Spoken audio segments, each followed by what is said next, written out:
For this recipe, we are going to be making some super yummy churros. This is a great recipe if you want it for dessert or just if you want to eat it by itself. So let's get into it. First, we're going to be making the batter for the churros. We're going to be adding 1 cup of flour, 1 teaspoon of baking powder with a pinch of salt. And we are going to be adding in 1 cup of boiling water. And this is the tricky part of this batter. It has to be boiling or it will not work. And then we added in 1 tablespoon of olive oil. And you're just going to mix this. You want this to kind of have a thick, pasty consistency. You do not want this to be runny. If it is runny, then that tells you that your water was not hot enough. So just start over with hotter water. You want your water to be boiling. So this is what it should look like, kind of clumpy, not thin at all. Next, we're just going to be adding this into a piping bag.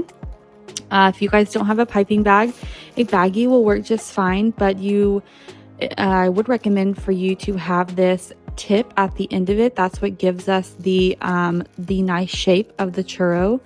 So I'm just adding this into my piping bag and trying to fit it all in there.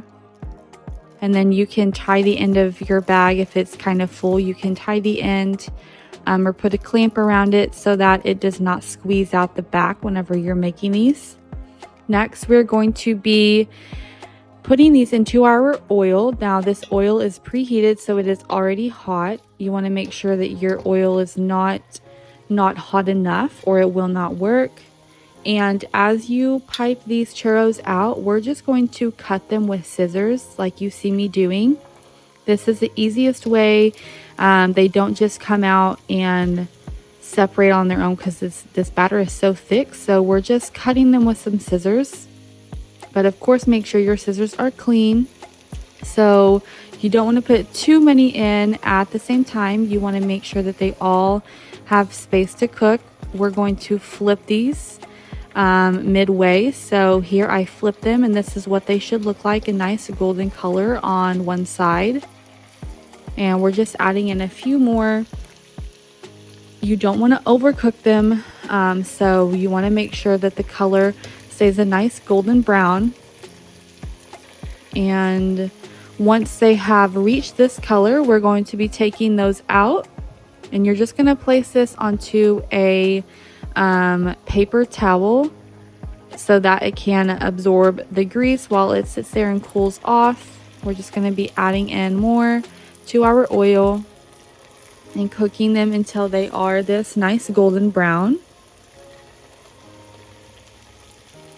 And if it's kind of hard to pipe your bag, you can always double bag your piping bag. This is what I did because I didn't want it to bust through, because you do have to kind of put pressure on it as you're piping it out because the consistency is so thick. So we're just making some more here into our oil. Make sure your oil is not too high but also not too low. I would say medium heat. And we are almost done with all of our batter. These ones are golden brown, so I will be taking them out soon. Just adding some more.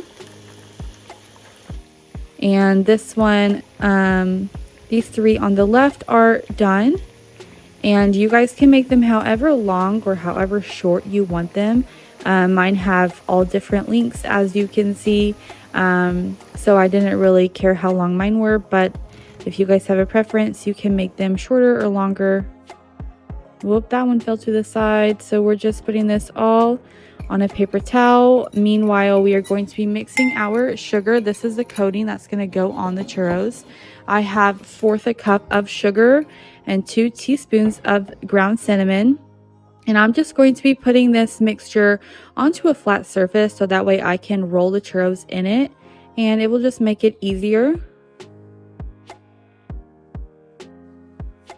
So here I have my churros. You want to make sure that these are cooled down enough for you to touch them, but not too cooled down that the sugar will not stick, if that makes sense.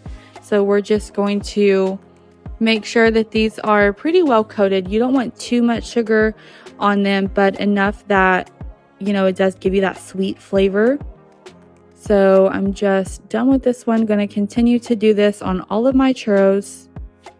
If you have to kind of get some with your fingers and drop it onto your churro, that works too, because this is a little bit difficult to make sure that it's well coated if you don't have a whole bunch of sugar. And I was trying not to be wasteful, so just using what I needed. So as you can see, this one was working good. This one is done. Just going to continue to do this for all of my churros.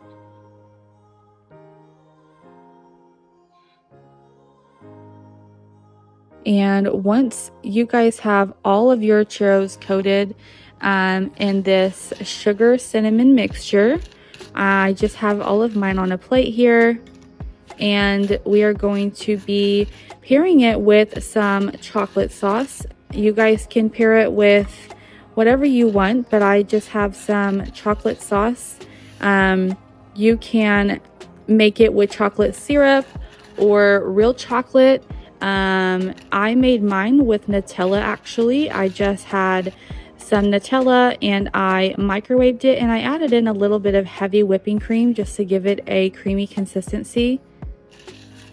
So here I'm just continuing to sugarcoat all of my churros, and as you can see, my sugar is getting lower, but it is still enough for what I need it for. I don't need to add more, but if you guys do, to make it easier, you can.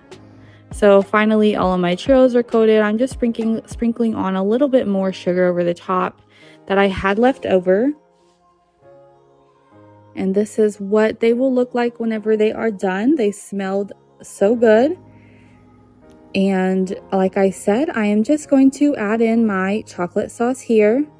You guys can look up a recipe for this chocolate sauce, or like me, you can just microwave some Nutella or chocolate and just mix in some heavy cream or coconut oil, whatever you guys want to do. And this is what it looks like whenever it is finished, you guys. This turned out seriously so good. The combination of the chocolate with the churros were really yummy. So if you guys make this recipe, be sure to let us know. And don't forget to subscribe to our channel if you haven't already, and follow along for more recipes.